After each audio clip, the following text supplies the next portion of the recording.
Los principales mensajes de este informe son, en primer lugar, que desde el informe anterior, es decir, en los últimos 6 meses, el sistema financiero chileno, incluyendo los sistemas de pagos internos y externos, no ha registrado eventos de disrupción importantes. En términos de riesgo, sin embargo, destacan las condiciones de financiamiento externo menos favorables que las observadas en años recientes. Hemos empezado a tener ya cambios más notorios en la situación de los mercados financieros internacionales. Las vulnerabilidades y mitigadores locales se mantienen, siendo el marco de flexibilidad cambiaria uno de los elementos más relevantes para absorber adecuadamente los shocks externos. En línea con informes previos, los antecedentes disponibles indican que tanto usuarios como oferentes de crédito estarían en condiciones de acomodar los impactos de distintos escenarios de tensión agregados que se explican en el informe, entre otros factores debido a una baja exposición al riesgo de monedas, un tema que especialmente en los últimos meses se ha vuelto particularmente importante en distintos países en la medida que hemos enfrentado un clima de mayor volatilidad cambiaria. Sin embargo, hay algunos temas que requieren ser monitoreados, entre los que destacan un potencial cambio abrupto en las condiciones de financiamiento externo, las menores holguras de capital de la banca local y el crecimiento del crédito no bancario sin aún un sistema de información consolidada sobre endeudamiento. Entonces, una de las innovaciones que trae el informe de estabilidad financiera es tratar de graficar de manera más clara cuáles son las fuentes de riesgo, los factores de vulnerabilidad que pueden estar presentes en Chile y cuáles son sus mitigadores. En este caso los tenemos en esta lámina para el sector externo. Donde entre las amenazas externas para la estabilidad financiera sigue destacando aquellas vinculadas a un ajuste abrupto de las condiciones de financiamiento y los potenciales ajustes en el apetito por riesgo que aún se mantiene elevado. Esto se combina con fuentes de riesgo de países emergentes que pueden provenir de un mayor deterioro de la situación económica en países de la región y o deterioros en China por una profundización del conflicto comercial o por los problemas ligados al apalancamiento de la economía china que se vienen discutiendo y observando desde hace bastante tiempo. Estos riesgos son relevantes frente a algunas vulnerabilidades locales, pero a la vez se combinan con mitigadores que generan un impacto neto potencialmente menor. En cuanto al mundo emergente, por su parte, los flujos de capitales han mostrado disminuciones relevantes durante este año y en algunas economías las condiciones financieras se ajustaron algo más rápido y en particular los países más afectados en esta coyuntura han sido aquellos que tenían desequilibrios previos como Argentina, Turquía y Brasil. Sin embargo, como vemos en esta misma gráfica, podemos ver que la salida de capitales, los flujos negativos de portafolio de economías emergentes, si bien claramente han ido en la dirección de salida, no han sido tan profundos como los que se produjeron en otros episodios de volatilidad anterior. Es decir, ha sido un periodo claramente de salida de capitales, esto ha afectado a algunos países emergentes importantes, pero en definitiva la idea de una crisis generalizada con un fenómeno más profundo finalmente no se ha materializado en este periodo. Por supuesto, nada indica que no pueda ocurrir en el futuro. Ahora, en el caso de Chile, hemos dicho muchas veces, y sin embargo es importante reiterarlo y mostrarlo, y quizás en esta oportunidad de manera comparada, hay varios mitigadores. Hemos dicho muchas veces, el régimen de tipo de cambio flexible actúa como un amortiguador importante de shocks externos, ayuda a mantener el sistema financiero local más aislado de las volatilidades, especialmente en materia de monedas, y esto en buena medida se refleja al comparar estas dos gráficas. Aquí vemos en la gráfica de la izquierda, en primer lugar, que la volatilidad cambiaria en los últimos trimestres ha aumentado de manera importante. Para el conjunto de países que están aquí considerados. Sin embargo, y la volatilidad cambiaria en Chile ha sido relativamente alta dentro de este espectro de países. Chile es el punto rojo, por lo tanto aparece en el límite superior en el tercer trimestre de este año. A diferencia de países exportadores de materias primas como Australia, Nueva Zelanda, Canadá. Sin embargo, cuando vemos lo que ha ocurrido con las tasas soberanas, vemos que estas también han aumentado significativamente su volatilidad para el conjunto de estos países. Sin embargo, la tasa soberana de Chile más bien ha reducido su volatilidad, de hecho se ubica en la parte baja de la distribución de manera similar a la volatilidad de tasas soberanas de países exportadores de materias primas, mientras que la volatilidad de tasas soberanas para países emergentes se ha movido en la dirección exactamente opuesta. Es decir, por el hecho de tener un régimen de tipo de cambio flotante, es natural que en momentos de volatilidad en la economía mundial el tipo de cambio chileno también se mueva de manera significativa. Sin embargo, eso al mismo tiempo, en la medida que eso va respondiendo a factores fundamentales de mercado, eso va evitando que los movimientos de capitales, que los factores que van afectando el tipo de cambio, luego se traspasen al mercado local. Y eso permite mantener tasas de interés relativamente estables. Todos estos elementos entonces han confluido en que los ejercicios de tensión que hacemos para el sector corporativo dan cuenta de un bajo riesgo financiero. Y al igual que vamos a ver después en el caso de los bancos, lo que hemos venido observando ya desde hace un tiempo en Chile es que en los ejercicios de tensión aparece una mayor vulnerabilidad ligada a la actividad económica que aquella ligada a indicadores de carácter financiero. Y en el ámbito nacional, entonces, lo que hemos visto en los últimos 6 meses es que las condiciones de financiamiento bancario se han mantenido favorables, con tasas de colocación en mínimos históricos.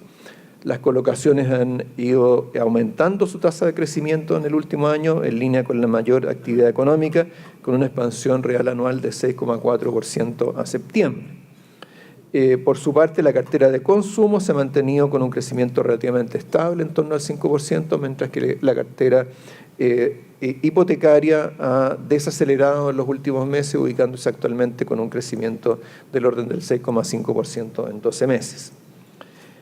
Por otra parte, el sector no bancario ha elevado su participación en el crédito de consumo con mayores tasas y al mismo tiempo registrando mayores tasas de morosidad, como vamos a ver dentro de un momento.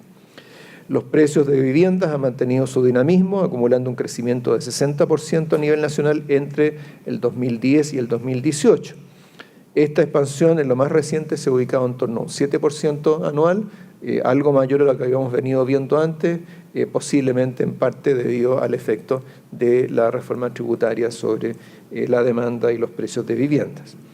Por último, no se han producido eventos de ciberseguridad de carácter sistémico, pero sí ha habido episodios relevantes, eventos de ataques puntuales a plataformas digitales de entidades bancarias, entonces pusieron en este periodo a prueba los sistemas de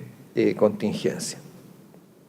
El impacto de mayores costos de financiamiento y rezagos en la actividad de algunos sectores son riesgos potenciales a monitorear, aun cuando no tengamos un cambio generalizado en los indicadores de riesgo o indicadores de morosidad o de calidad de la cartera. Sí hay algunos sectores que pueden ir quedando rezagados en el ciclo y eso es importante monitorearlo. Esto especialmente a la luz de algunas vulnerabilidades que se han ido desarrollando en la economía local, entre ellas la mayor carga financiera de los hogares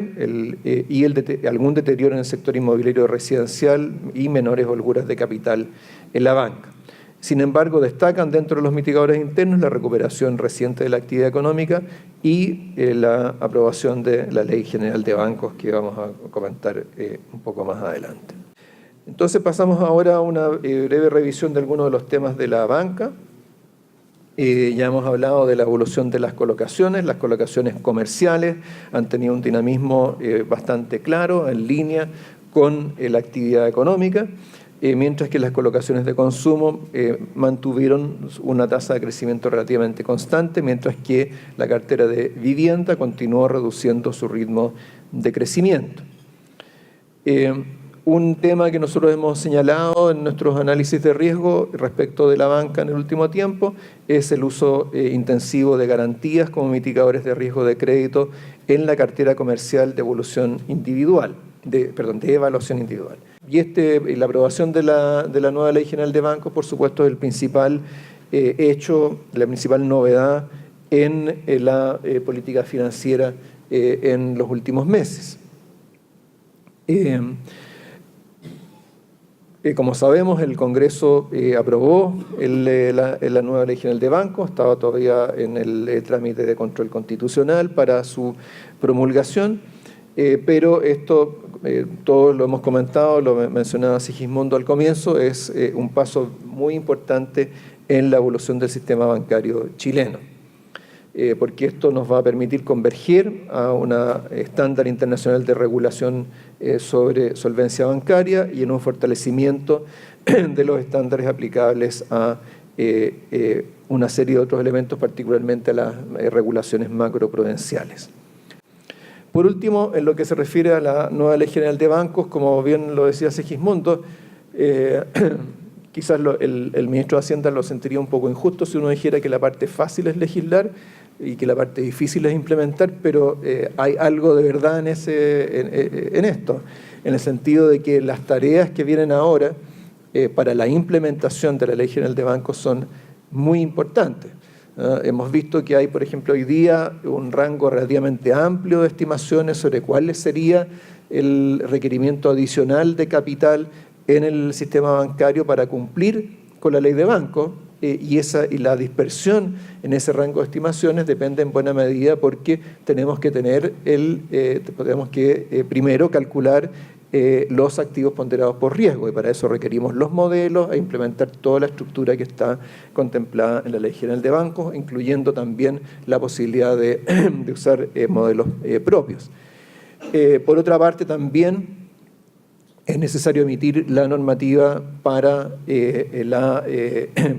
emisión de cuasi capital, y para que todo eso ocurra tiene primero que, de acuerdo a lo que establece la ley, primero tiene que producirse la fusión entre la Superintendencia de Bancos y la Comisión de Mercados Financieros. Entonces tenemos por delante 12 meses para que eso ocurra, luego 18 meses para que se dicte la normativa y luego a partir de ahí recién iniciarse todo el proceso de implementación de los nuevos requerimientos de capital. Digamos, lo que podemos decir a esta altura es que los recursos del Banco Central y sus competencias profesionales están a disposición de hacer que este proceso sea lo más eficiente, expedito y rápido posible, porque la adecuación de los requerimientos de capital en Chile es un tema que es urgente. Cuando las mismas normas de Basilea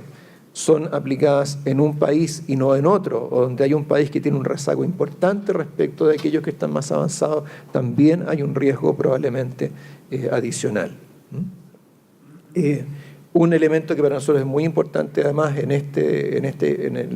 esquema de la nueva Ley General de Bancos es la creación del buffer contracíclico. Hoy día el Banco Central tiene algunas herramientas de manejo macroprudencial, pero son relativamente limitadas comparado con lo que representa el buffer contracíclico. Entonces también para efectos de la estabilidad financiera en el ciclo, para la moderación del ciclo financiero y su incidencia sobre el ciclo económico, entonces también esas disposiciones son particularmente relevantes. Así que hemos ido avanzando, tenemos un sistema financiero que ha funcionado de manera bastante eficiente, de manera bastante sólida en los últimos años, pero aquí siempre hay desafíos que van surgiendo hacia adelante y lo bueno es que vamos teniendo ya las herramientas con las cuales responder a ello. En este informe